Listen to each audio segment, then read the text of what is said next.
weird.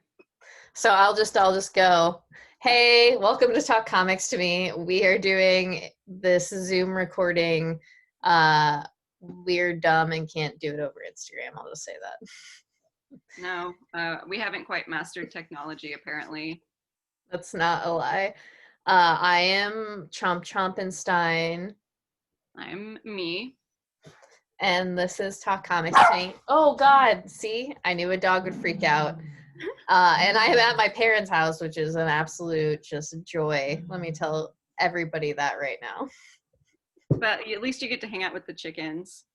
Yeah, that's about the highlight of my time here.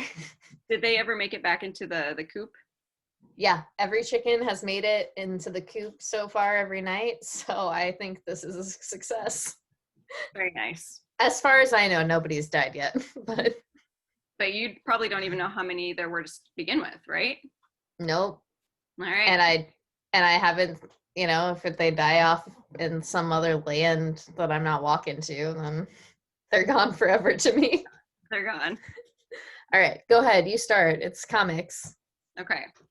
I have Falcon and Winter Soldier. This is issue number 3. It's been so long since this book came out. I was reading it and I was like, I have no idea what's happening, because the only reason I even got this book was because of that picture of Bucky with a cat zipped up in his jacket. Yeah, I was saying that's the only thing I know about that book. Yeah. But so apparently Hydra is coming back, and so Sam and Bucky are working together to figure out what's going on. They run into this kid who goes by the name Natural, who is really good at fighting. He beats them up. So in this issue, they go to his house because they find out who he is, and they meet his parents, who are huge Captain America fans. It's ridiculous. And they don't realize what their son is doing. So Sam and Bucky offer to save him, essentially, from himself, because he thinks what he's doing is good. While they're doing that, the parents convince them that, I don't know, maybe he'll listen to you if you guys are dressed as Captain America. So they borrow some outfits and they go find the kid. Oh, that's ridiculous. It's pretty funny. I really like the way they look in them, because you can tell they're just not happy about it. But yeah, the series is all right. I haven't been disliking it. I just completely forgot what was happening. They kept naming people and I had no idea who they were talking about. Okay.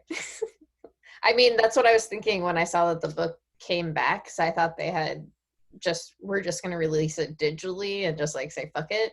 Yeah, that's what I thought too. They were supposed to do that with a lot of them. And I actually just the other day realized that comic Tomorrow, they must have done that with, because the trade comes out later this month. Are you fucking kidding me? No, I just saw that I think it was in the previews. I wish I had looked. I mean, I thought I'd looked through previews. Maybe I didn't look good enough or well enough. Excuse me. I had scrolled past it before I realized what it was, and then I went back up and was like, oh my god, what the hell? Because I was just thinking about that comic the other day, and apparently no, same. I also just was like, well, it's a Dark Horse book, it'll just take a while. And then I guess it was only 4 issues anyway, and I guess that makes sense. 2 of the issues had came out. I don't know. Maybe they'll do what Marvel did and just decide to actually release the last 2 issues. That would be cool. But I hate that, because then I have this first 2 issues, and then I have a trade, and then that happened with that book, The Seeds, that I was reading too. Right. Yeah. The first 2 issues came out, and then it changed to trade. So now you're stuck with those issues. Yeah, I'm stuck with those issues, and then I'm like, well, do I really want to spend the money on the trade? Because the issues were, $6. Mm-hmm. Well, and I'm looking it up here. It looks like there were supposed to be 5 issues. Okay. And only 2 of them were listed, but on the 3rd one it says pre-publication. So maybe they are still going to release them? I don't know. No idea. Anyway, sorry. Okay, so now I have this Marie and the Worrywart. and it's a comic about anxiety, and this is comics about anxiety. So it's like several little like short stories about like her little anxiety friend and like what he does to get into her head and just like fills her with, you know, anxiety. It's hella relatable. Bringing that word back. I'm in my old bedroom. I just like, you know, Teenage champ in the house. Oh my god. I just got possessed by teenage me. Oh my god. I'm I sorry. had a seizure for a minute. I got stressed out. I was like, what beer are you drinking? Call 911 Zoom. She drank too much wheat. Help her. No, I didn't mean to say hella. Now I'm filled with anxiety. Oh my god. But no, I think this is very relatable for anybody who does suffer from anxiety. She also covers like some of the stuff that happens with her for like her OCD, like a couple little comics about that as well. And then in the end, she kind of, you know, talks about her personal experience and encourages anybody like who's suffering from like anxiety or any sort of like mental illness to seek help if they're able to. Otherwise, like she gives other alternatives for like people who are suffering with anxiety to like kind of seek out. So, you know, and I think she's really real about it too, because, you know, she understands that like, you know, mental health isn't accessible to everybody, especially like money wise. So, Right. you know. Does she include phone numbers for help and stuff? Honestly,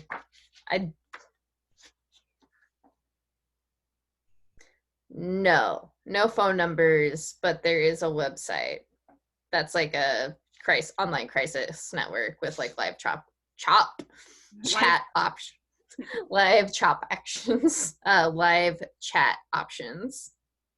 So, well, that's pretty cool now. Yeah. I mean, and if you're somebody like me, like who also suffers from anxiety, like the last thing I'd want to do if I was going through a crisis would be like talk to somebody on the phone. Right. Couldn't imagine. Unless I knew them.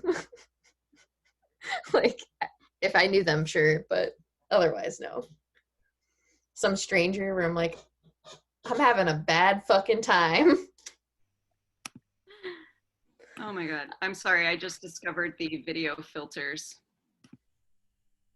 Oh, making me download stuff, but I'm not going to. I was trying to figure out how to make the whole screen. I finally figured it out.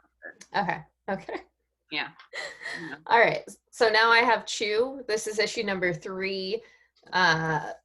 This actually introduces you to what happens in issue numbers 1 and 2. So you basically don't even have to read issues 1 and 2 to like read this.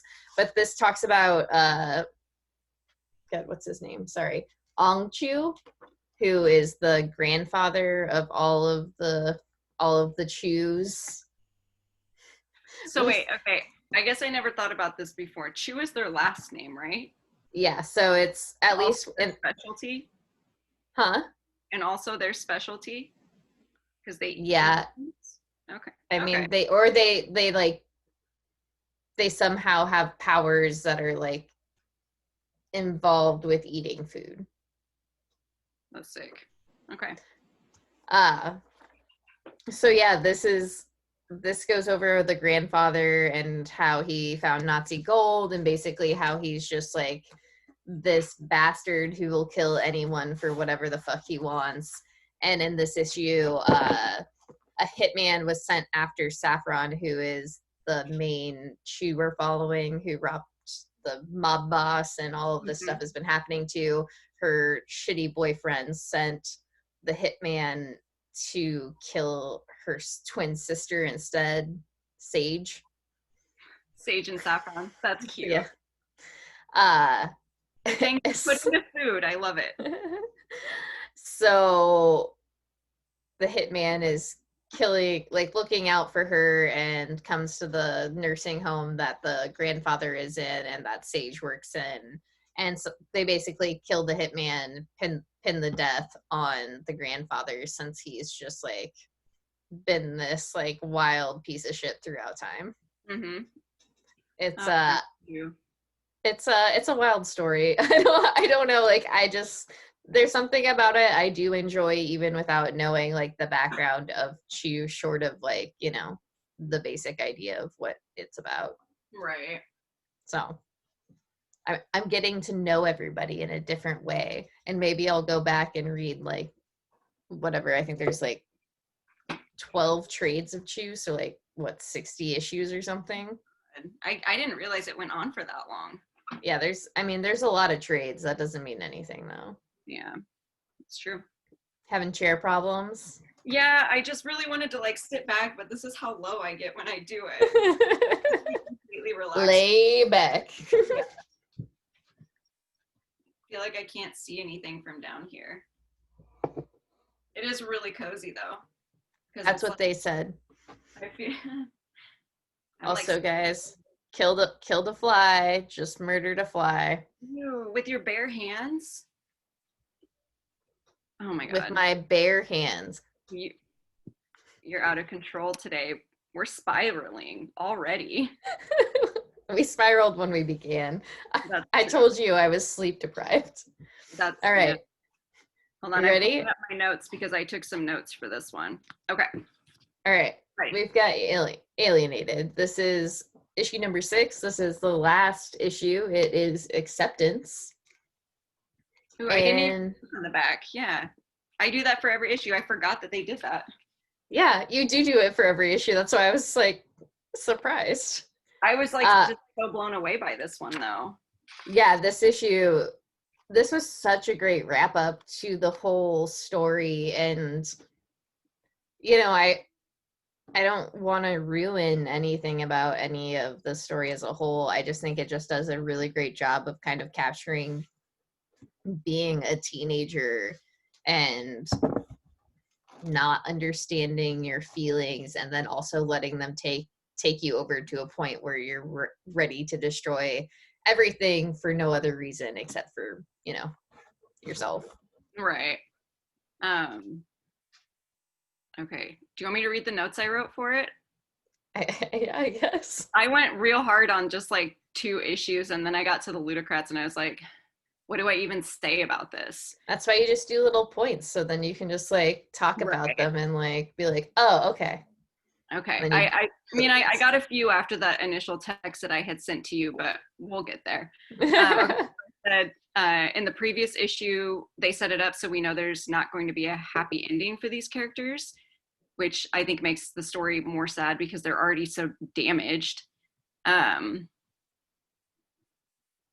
on. The following of these 3 characters as the story evolves is relatable because despite everything, being teenagers, and at that age, they just want to be seen, which is where a lot of white boy Sam, all of his angst and stuff comes from. Chip, the alien, is a crucial part of the story because he bonds with them and he gives us a chance to see what these kids are thinking while they struggle with their own identity and growing up. And then I just talked about the colors. I got real high and was like, let's look what these colors mean, because the color scheme in it is really good. This is the first time I've really talked about getting high. Yeah, well, you know. So then when I said about the colors, I went real deep into the symbolism of the colors that I noticed. The blue shades throughout the book were interesting to me after reading about it because, among other things, they signify like freedom, imagination, and even sensitivity, which in a lot of scenes when they're going through, it's blue shaded. And then the orange that is just randomly thrown in there with the blue it makes it seem really anxious, but orange also signifies imagination and acceptance. So I don't know if that was on purpose or if that was me just like losing my mind for a minute and falling into a rabbit hole of colors, but that's what I got. I mean, it makes sense. Like, you know, how colorists work like hand in hand with like everything going on, and it's like a crucial part of like, sorry. A crucial part of like everything that happens within comics, you know, like Walking Dead is one of those few comics that's like black and white, and that's like just continuous for such a long period of time, like the entire time. Yeah. Except for next week, the first issue of the Redux Colorful comes in. I was mad. True. I forgot I got it.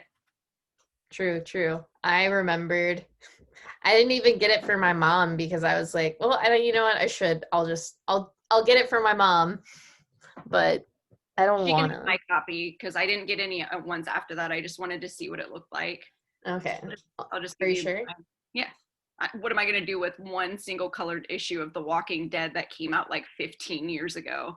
I don't I'll know. read once. It'll probably be worth money. Like in the end, you could probably sell it. Yeah. Yeah, Just like maybe. get that bitch and like back and board real fast.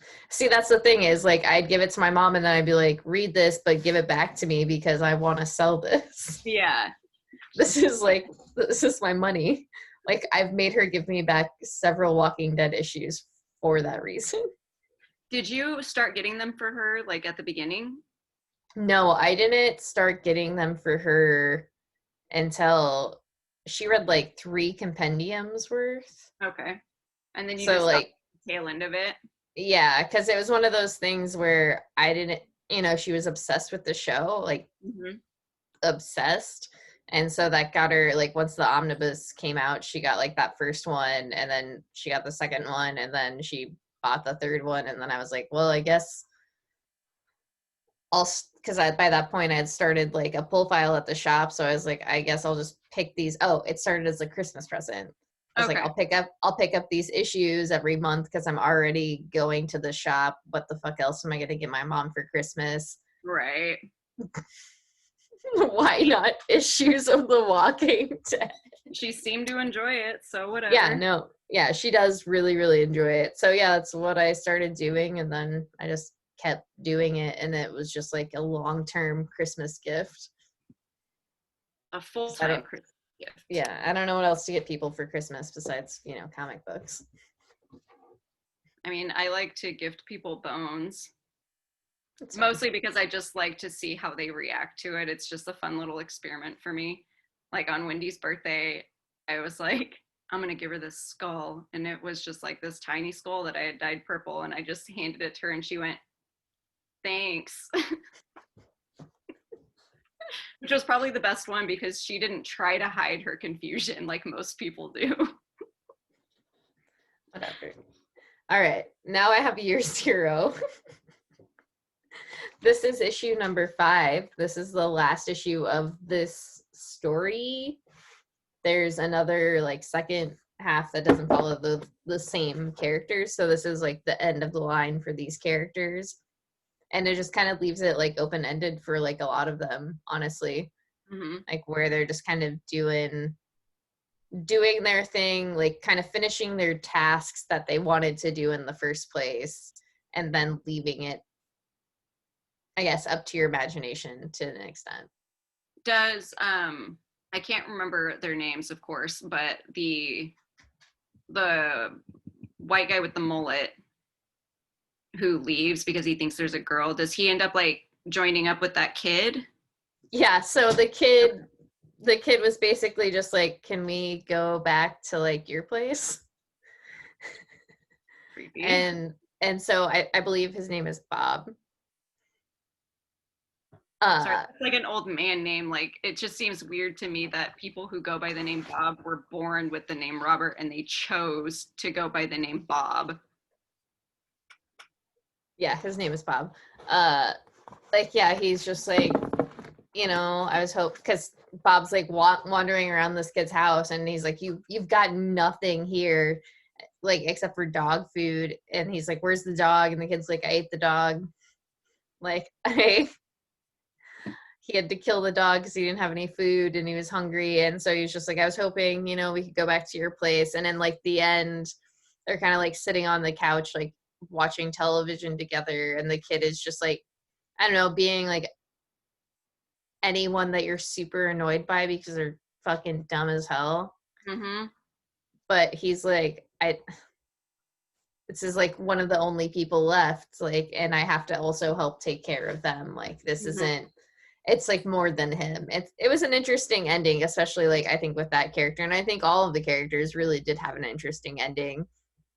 Also, a nice thing to note in here is because they have all of the history of how the zombie outbreak happened. Mm-hmm. They do a zombie Jesus. Is it at least done well? Yeah. It's not like he straight up says zombie Jesus, but it's just basically like how the crucifixion like talks about the last 3 days and how like Christ has risen. I'm not sure how familiar with this everybody is. This was taught to me over and over again in Catholic Church, but I only learned that we killed him. Yeah, Two you different did. versions of the same story. I had to watch you guys do it every Easter. But I'll do it again. We'll get a zombie outbreak. It'll be cool. But yeah, just like goes over him like rising from the tube and them not, him not. I shoved him in a tube. At least I have the decency to put him in a fucking cave. Tomb. Okay, that's way better.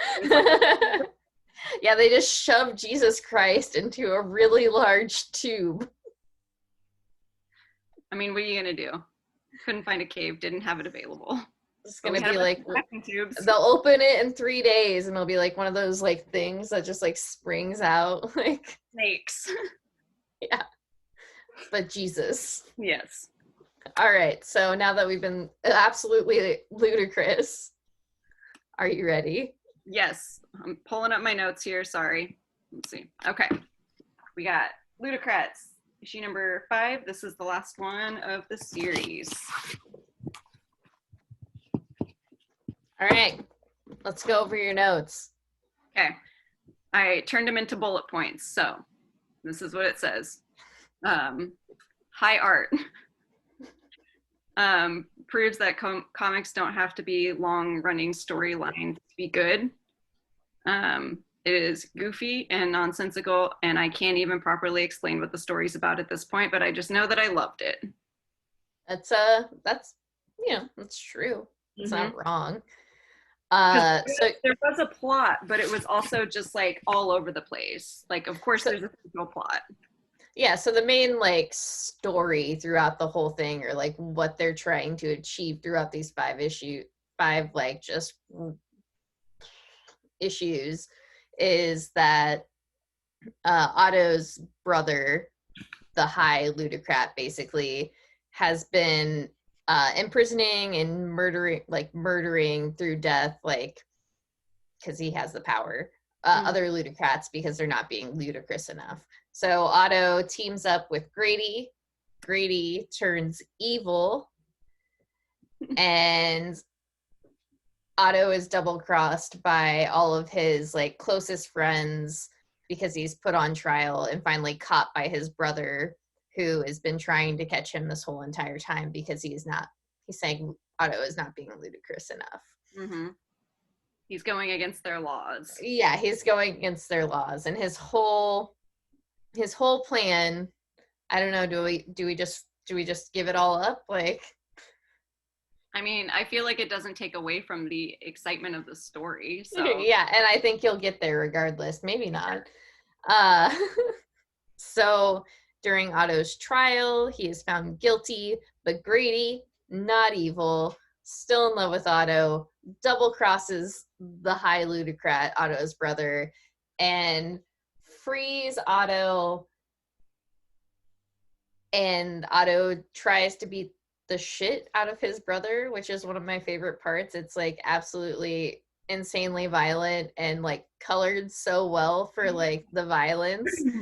But in the end, they're like, don't stop. Like, let's see what his whole plan was.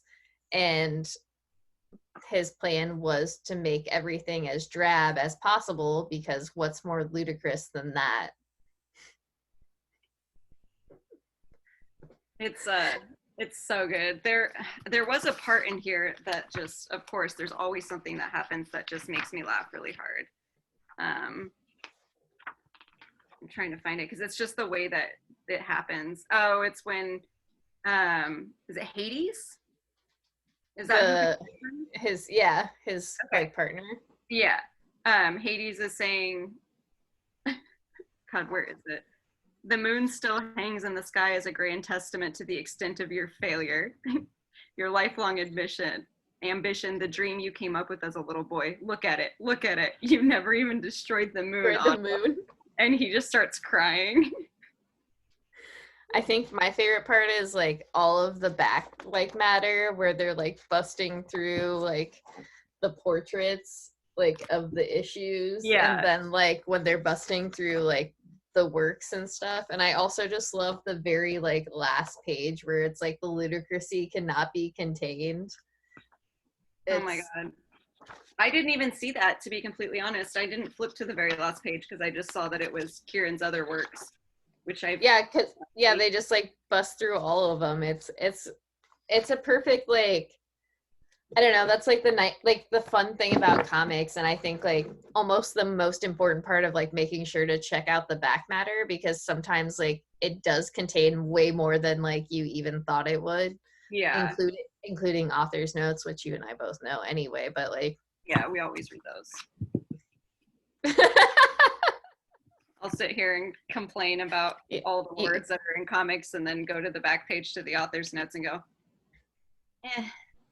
if I really like the author, I'll read it. Or if you tell me, I'll read it. I usually, like, about 90% of the time, and this is where I'll admit, Kieran at the end of like Die, most of the time I can't handle. I can't get through that back matter, especially like after reading an issue of Die. It's like, dog, you just like scrambled the fuck out of my brain. I can't do this again. I can't read your words. I know. I still have to read that most recent number 13. Yeah, I have to get mine from downstairs and read it. Yeah, because the new one comes out next week, and oh god damn it! I know. I got really stressed out when I was looking at that. I was like, I can't get caught up. That's going to take me at least 2 hours to read. Are you ready to do this? Yep. All right. Oh yeah, that's part. Sorry. Or wait, is that next? That's what I had next. Yeah. Okay. Yeah. I just for some reason thought you had one more comic, but okay. No. Department of Truth. This is issue number 1. This is the one I took the most notes on. All right. Give it to me, Doug. Okay. This is a spy thriller by James, and I actually learned how to pronounce his name correctly today through a Twitter thread. Yeah, because I like that Twitter thread. Yeah, that's how I saw it. It's James Tynion. Yeah. It doesn't sound right when I say it, but that's apparently what it is. Martin Simmons and Aditya Bidikar. So this book is a lot about conspiracy theories and misinformation, and this is what I got from it: how easy it is to convince yourself that there's some sort of truth to the theories, and even harder to convince yourself that what you're seeing is somehow fabricated, but unable to figure out the truth. So I did about the actual story. Yeah, I agree with that. Did you get more there? Yeah, I went on about the art. I don't know why. The art was just really hitting me today, but I went on about the art. Once again, it's super important. Yeah. Go. Okay, so the panels throughout the book are laid out in a grid form, which I think gives it some sort of semblance of control, maybe, throughout the story. That's how I interpret it anyway, but the visuals within the panels are very blurry, which makes the story in some ways difficult to follow or understand. Cole, the main character, when it's always through his perspective, everything looks a bit off, but the things he's seeing still make sense to him, like the people, how they all have the same smile, and like there's just something really uneasy through his perspective. And also everything throughout the story just feels like a dream, the way that it's told, which I thought was really cool. Yeah. No, I agree with all those points 100%. I think the only thing like I would also like expand on too personally is just like, I don't know, as I'm reading this too, it's just like, I think we're dealing with so much like QAnon bullshit right now too, that like it's this hits home in a weird way, and I don't know if he really meant it to, and I'm sure he did, but at the same time, like, I don't think he would thought it would hit as hard as it did now, especially, you know, seeing how many people share these like QAnon things that like are even people that you would like think would be smart enough not to do that, and be able to like vet their sources and like look into it in a way where they're not just like eating that up. But it also just shows like how easy it can be to like warp that perspective. Right. That's, yeah, when I was I read it again because I had read the preview that we had gotten for it when we Same. got it, but I read it again just to get like a fresh view on it. And I think that despite all the conspiracies and stuff and the fact that it is like a spy thriller, I think it's more or less about the passing of like misinformation. I Yeah, think that's because the it's big part of the story. for sure, because it also touches on how strong misinformation can be, especially if you can like if people believe it and they just spread it, it can just be exactly what is like being presented here almost. You know, obviously not to the level of like magic that it is, but still. Also, I did want to say like I definitely saw those like glimpses within the art too where it was like a little more like hazy, but I feel like in parts it just got like so much clearer, like especially towards the end when I think he was like coming to this realization of like maybe what was happening. I don't know. Right. Like it's starting to make a bit more sense to him. Yeah. And if Um, not, like I don't know, maybe he's like, I guess also like, you know, he hasn't slept in days. Like, right. And he was like drunk. yeah. Um, did you have an opinion on the letters? Because that's another thing that I went off on. Uh, let me actually, this was one of the things like I didn't, no, not necessarily. Like I enjoyed the lettering. I actually enjoyed the boxes more than anything because I did like how the, like there were certain things that were like more filled in box wise than others, but I don't, My favorite thing about it is like the narration, like him telling the story and stuff. It looks like it's like a typed out report, yeah. which I don't know. I thought that was really cool. But yeah, that's it. I won't go on about it. No, It doesn't that make is what this but is what this is for. This is why we no. do this. So maybe oh god, sorry dogs. Maybe somebody's interested.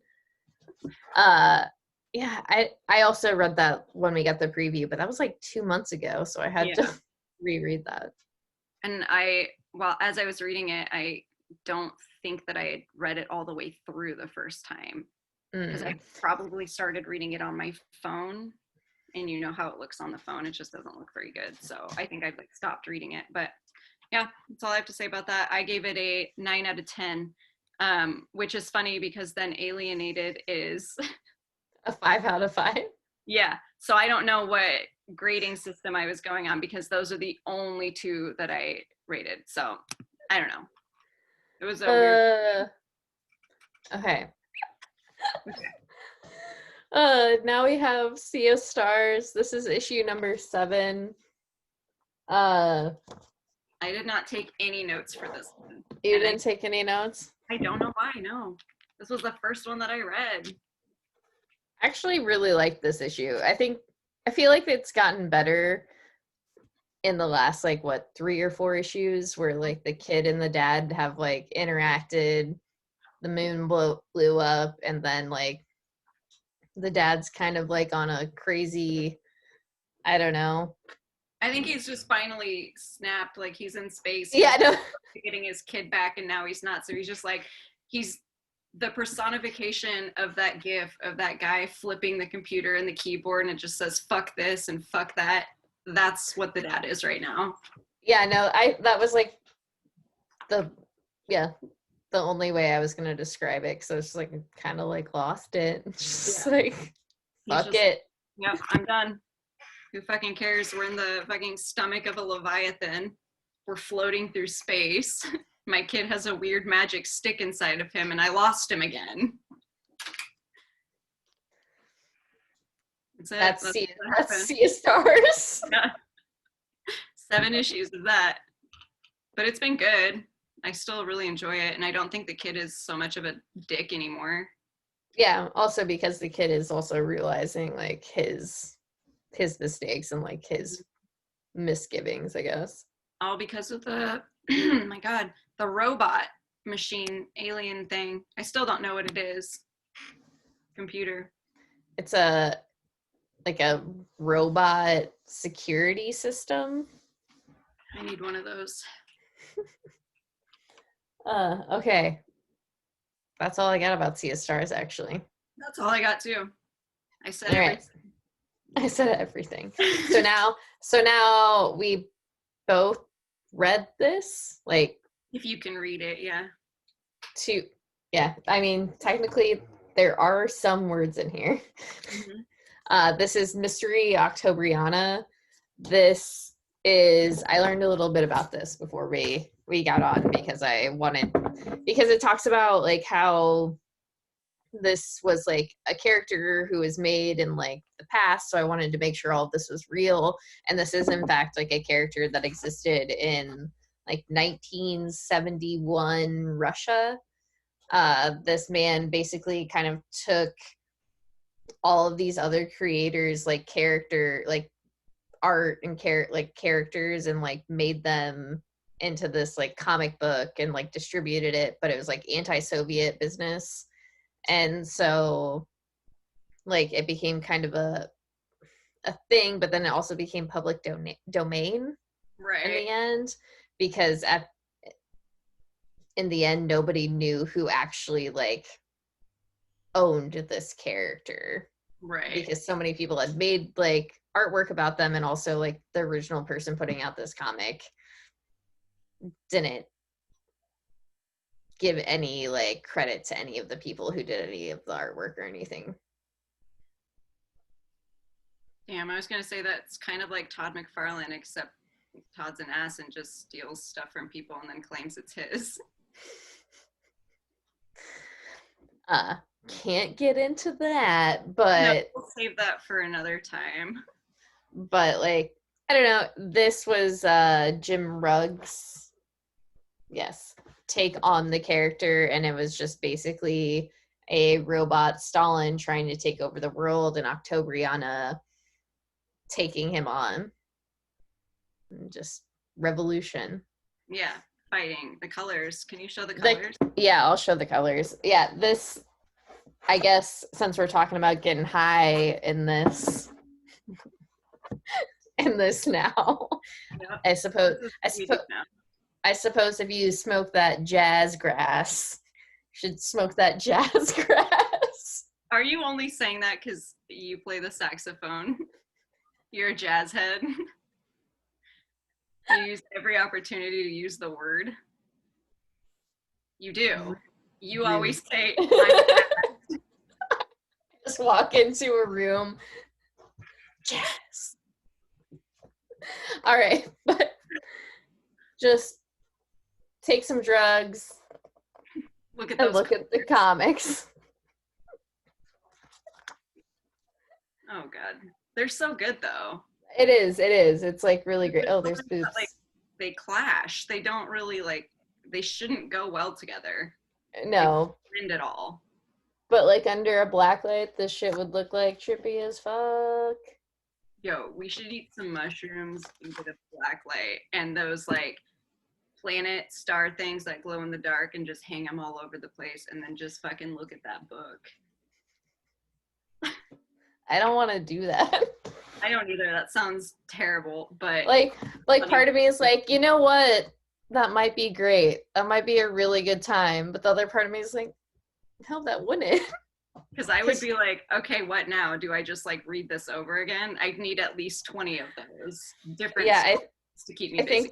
I think both of us would just like rip out some other comic books. Be like, let's look what these look like too. Yep, and it would be 3 hours of us just pulling out different ones with the same kind of paper and saying, let's see what this one looks like. And it all looks exactly the same. But also just like touching it, because you know that like the feeling of different comics would just, that's another talk for another time. We should go down that road though. Yeah. Well, we got to try it first and then we can talk about it. All right. Well, first, I think I have, right? Yeah. This giant size X-Men tribute. Uh, I'm gonna say Ween wrong, so I'm just gonna say Ween, I always thought it was wine. Wine, and Cockrum. So this is just 58 different artists taking Wine's original script for Giant Size X-Men #1 and making their tribute to it based on Cochran's layouts as well. I guess also this Giant Size was like 5 years after a break from the original X-Men books, Okay. and was like such a huge hit. Like that's like, this is why X-Men came back, because it was also like a different team, like a whole different like setup. Do you remember that one point like 2 years ago when you were fixing the Marvel wall and you said, I am just like so tired of X-Men. They just need to stop putting X-Men out. And now there's like 3 times as many X-Men stories. There are, and I'm a little mad about it, but No, also my dumbass, we fell for it. yeah, I fell hard. And you know what? That leads us into Xfactor #4, because this book was fucking great. Yes. I don't know, there's something about like how all of these X-writers work together, and like you can see it very strongly throughout this like X of Swords stuff. And even before that, like think about Cable, when Cable pulled the sword out of that thing's foot in the Yeah, very that first happened like, issue. yeah, way before this whole thing started. But I love So it. so it's one of those things where I'm just like, damn, like I can't wait. Like this is part 2 of 22, and if every issue is as good as like 1 and 2, I've got nothing to complain about, I think. No, I was just thinking if I would have anything to complain about. I don't think I would either. I thought It's it was just a very good issue. And my favorite part is when, I don't know why Magneto speaks like this sometimes, but he told his daughter, "Don't dally." Who says that?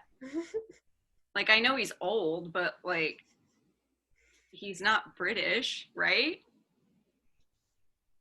I mean, I think he's No. German. Yeah, he would be German. So I guess that makes more sense. But I just always assumed that like British people say that, like, "Oh, don't dally." Like, who says that? Really? Yeah. And he's old, yeah, but he's not like 150. So there's no reason. Maybe one of the times he was brought back, it just like unlocked something in him. He's like, oh, I'm German Could and this is be. how I speak. But I don't know. It was just weird. That was it. I don't know why that bothered me. Uh, yeah, I mean, that didn't personally bother me, but also, I don't know, I was interested, like, I I feel like they made this character that, like, I'm not very familiar with, like, meaningful to me. His daughter. I mean, also his daughter, but also, like, Rockside. Oh, okay. Yeah, yeah. Like, Yeah. everything they've done with that character, like, when they, talked about him in issue 12 of X-Men, Mm-hmm. like, when or was it 10 when he like started the chess game, or was it 12 when they started the chess game? Oh, 11. yeah. No, it was 11 because that's the one that has Magneto all buff and glistening. Yes. Wait, that was, yes. Okay, yes. I was like, wait, was that Giant Size? No. There's too many X-Men books. Way too many. Uh but yeah, like they introduced him very like briefly in that, and I was like, oh, this character is like really interesting that I don't really know anything about. And then like you knew when Summoner got more information out of him about like what his powers were, he was going to be more meaningful.